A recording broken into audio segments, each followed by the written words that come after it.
নে ধর। মা, আমি একটা খুব জটিল বিষয় নিয়ে চিন্তা করছি এখন না। অপু, রাখো তো তোমার দুধ, আগে বসো। আগে আমাকে বলো, ছেলেরা মেয়েদের আগে কেন মরে? মানে?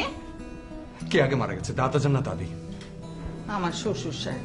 না না, যান না তোমার মা। বাবা, দেখো আমার বাবা নেই।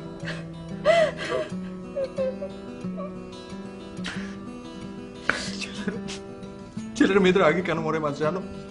কেন? মেয়েদের যন্ত্রণায়। কিসের যন্ত্রণা? ধরো একটা ছেলে যদি একটা মেয়ের রূপের প্রশংসা করে, তাহলে মেয়েটা কি ভাবে? ভাবে ছেলেটা নোংরা। আর যদি রূপের প্রশংসা না করে, তাহলে কি ভাবে? ভাবে ছেলেটা গাধা।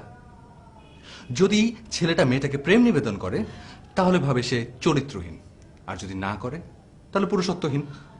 যদি আগ বাড়িয়ে কথা বলতে যায়, তাহলে সে হচ্ছে ব্যক্তিত্বহীন। আর যদি কথা না বলে, তাহলে সে অভদ্র।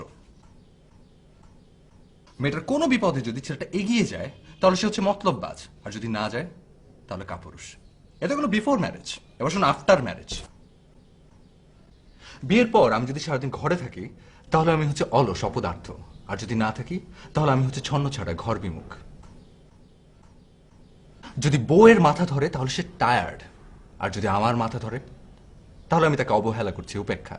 যদি সারাদিন তার পেছন পেছন ঘুরি, তাহলে আমি হ্যাংলা। আর যদি না ঘুরি, তাহলে আমি পরনারী আসক্ত। তার ছেলেরা যাবে কোথায়?